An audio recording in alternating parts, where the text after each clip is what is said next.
Let's talk a little bit about storytelling.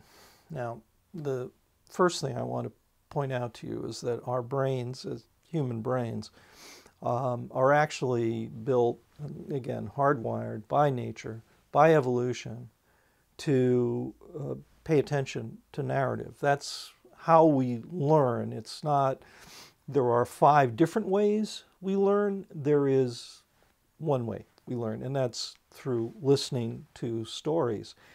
And we are very empathetic to stories. So they close the empathy gap, which is also important. I'm going to show you why in a second. If you look at research, there was some done by Cohn up in Boston, and they were asking donors, what do you need, in your opinion, before you will make a gift to a new charity? And what the consensus was, the top of that response, 2 things. I need to trust you, and that can come in many ways.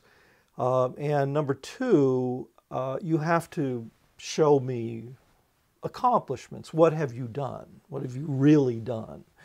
Because I want to, invest my charitable dollar in a winner, not in somebody who isn't effective.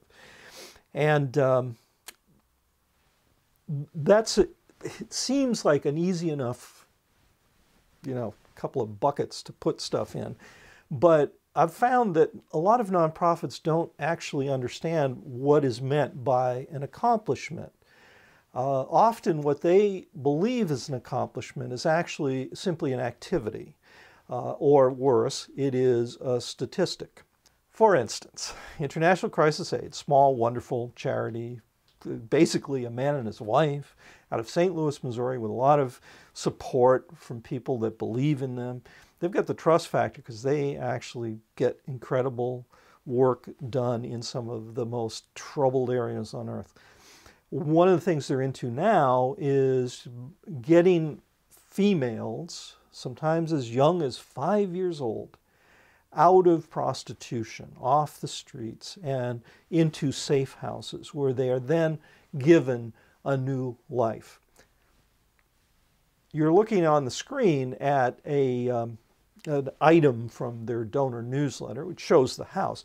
But the house is not the accomplishment. Yes, it's where the work takes place.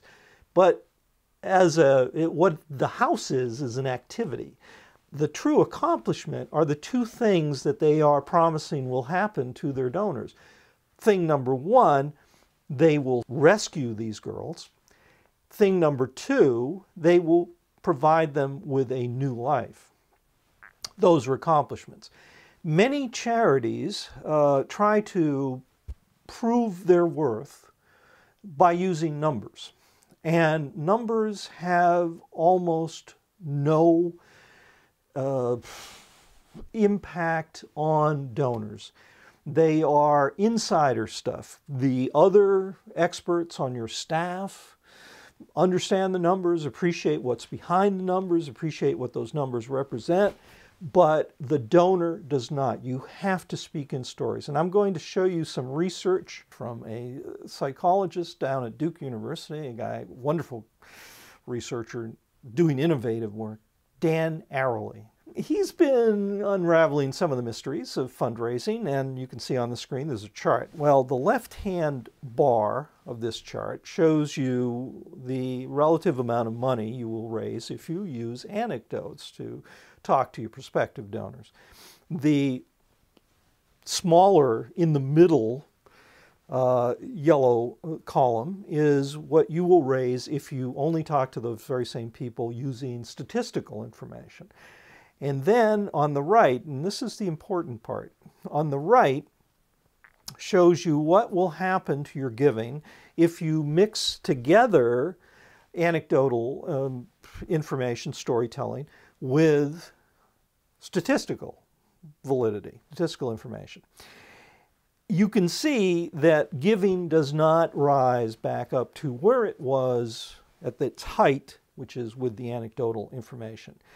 I'm going to show you an example from a hospital up in Cape Breton. And this hospital illustrates the dangers of statistics, and truly, they're dangerous. They are not effective persuaders. You're looking at this, the bottom of a donor newsletter. On the right is this poor child, a real child, Eva, and she's holding a sign that says, "I need cardiac care." And this poor little baby is, in a world of hurt. Right next to her is a chart, or a box, that is got statistic, statistic, statistic, statistic. So rather than focusing on Eva, this wonderful child who needs my help if I'm a donor, my eye is being dragged away by a big set of numbers which really are irrelevant to the story.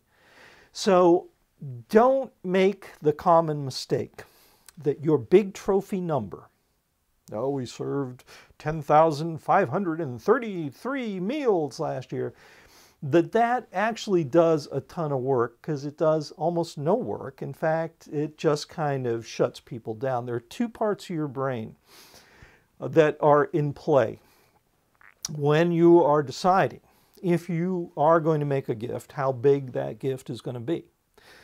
The part of your brain that is the emotional seat is going to write a much bigger check than the part of your brain which is the rational seat. The advice from people like Dan Ariely is, as much as possible, stay in the emotional part of the brain and do not send people to the rational part, which is a cheapskate.